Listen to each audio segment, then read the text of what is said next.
below. So everyone knows about Rome and the collapse of Rome, but have you ever thought that that could actually be a good thing?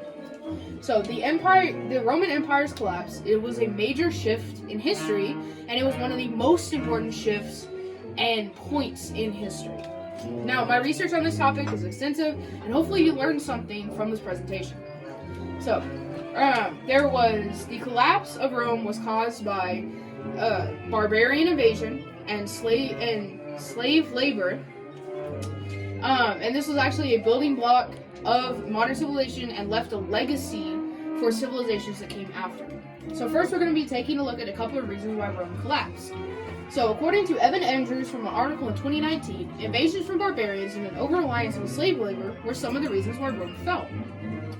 Rome actually suffered many military losses from Germanic tribes along its border, and in 410 AD, the Visigoth king Alaric sacked Rome, and this was the final blow to Western Rome, and actually no Roman ruler would rule from Italy ever again. Almost 100,000 of these barbarians came into the empire when they crossed the Rhine River.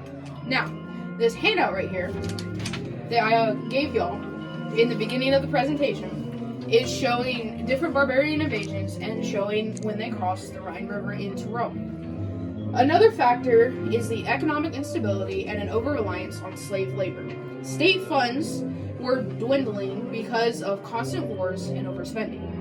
There was a heavy reliance on slave labor in Rome, and they got the slaves by expanding the empire, and when they stopped expanding the empire, they lost that slave labor. So there was no influx of slaves, and so their reliance on them caused them to have a lack of workers, if you can call them that. This fall started a road to modernization that we call the modern world today. The Roman collapse was a building block for modern expansion of society. As Walter Scheidel comments, freed from the clutches of an imperial monopoly, Europeans experimented and competed, innovated and collaborated, all preconditions for the world we now inhabit. Under Roman rule, Europe was stifled in their innovation and experiments. They couldn't expand, they couldn't experiment, they couldn't innovate. This is a map of the Western Roman Empire and the final state of it before it collapsed.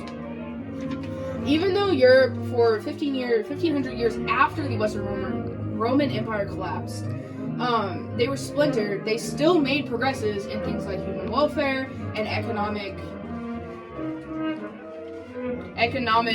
they made economic progress. Rome never returned to Europe.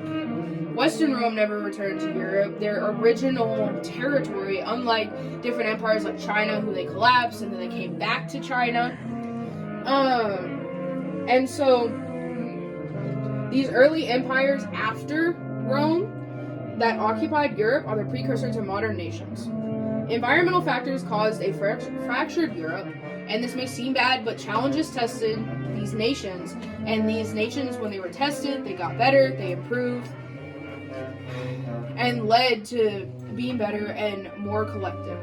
Finally, let's look at the good part of the fall of Rome. The Roman collapse could be viewed as the best historical point in history. They left a legacy that supported the rise of civilizations. Scheidel argues that the legacy is one that we can't see. This legacy is people think this legacy includes Romance languages, Roman law and architecture, and the Julian calendar. And these are all important, and these are the legacy, but the main part of the legacy is that when Rome fell, it equaled more expansion and growth in Europe. Because there was no oversight or no imperial rule in Europe. Civilizations that came after Rome are things like England, France, Italy, and Germany. These nations went through the 900 Dark Ages, the period of time where there was strife, war, and human rights violations. None of these existed before Rome, and I believe that none of them would have existed if Rome had not fell. These nations are all nations that we rely on, and they're an integral part of modern society. And we wouldn't have them if Rome didn't fall. Now, as we wrap up this speech, I'll go over some things again. In conclusion, Rome fell because of two main reasons: barbarian invasions and economic instability, which was mainly caused by an over-reliance on slave labor. This actually is a good thing because it is a precursor to modern society.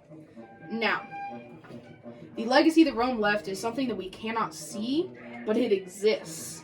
Rome's collapse was a pivotal moment in the world's history, and it was a building block for everything that came after. Hopefully you learned something about the fall of Rome and the effects on it in the world we live in today. Thank you, and have a great day.